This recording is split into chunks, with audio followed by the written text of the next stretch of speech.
And for the very latest, Sarah Coates joins us live now from Tel Aviv. Sarah, Israel's army has ordered all Gazan residents in the north to relocate to the south within 24 hours.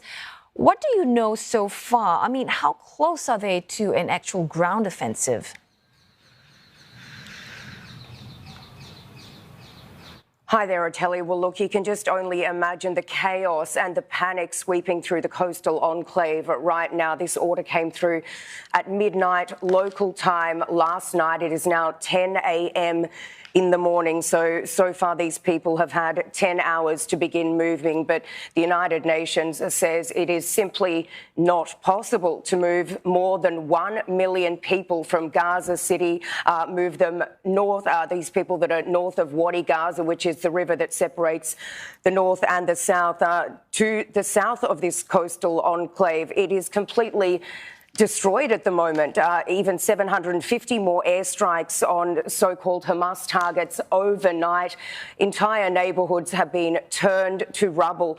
There are hospitals where people are sheltering. There are people sitting outside hospitals who simply cannot be treated. We've just seen those devastating images coming through there on the screen. People simply have nowhere to go. They want to know, OK, we're going south, but where? As I said, you know, entire parts of Gaza have been turned to rubble. It looks in some parts like a massive earthquake has hit the region. So, look, we're hearing increased military aircraft traffic around here, and it's certainly not looking good. We know that these humanitarian aid staff, they're also moving their headquarters south, and they are calling for Israel to rescind this decision, saying it is simply not possible, saying that it will have devastating humanitarian consequences. So, look, Israeli forces continue to mount on the Gaza border there. We know that there are tens of thousands of troops down in southern Israel.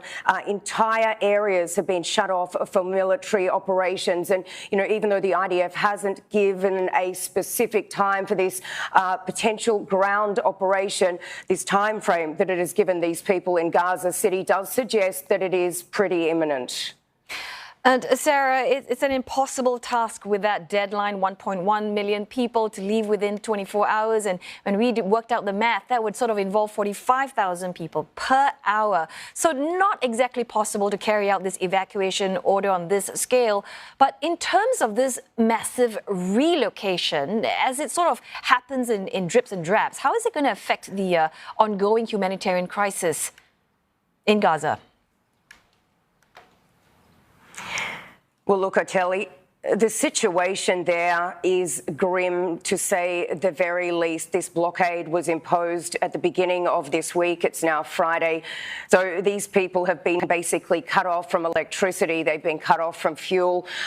3 of the water plants in Gaza have stopped working. So these people do not have clean drinking water. They have no food, or the food that they do have is beginning to spoil due to the electricity being cut off. And we do know that Israeli strikes have hit sewage pipes and sewage plants, which means that raw waste is spilling onto the streets, causing, you know, potential diseases to flourish. So, look, this is a devastating time, really, for these people there.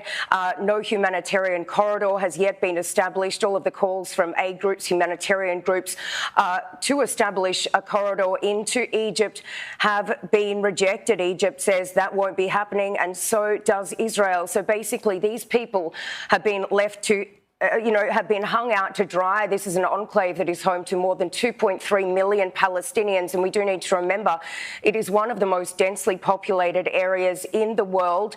The unemployment rate is sky high, and there are 50% or more than 50% of these people living below the poverty line. They have nowhere to go. Their schools have been bombed. Their hospitals are overwhelmed, and they have no medicine. So, look, it's pretty devastating. Well, not to mention that there are 50,000 pregnant women in Gaza as well who've got no access to essential health services.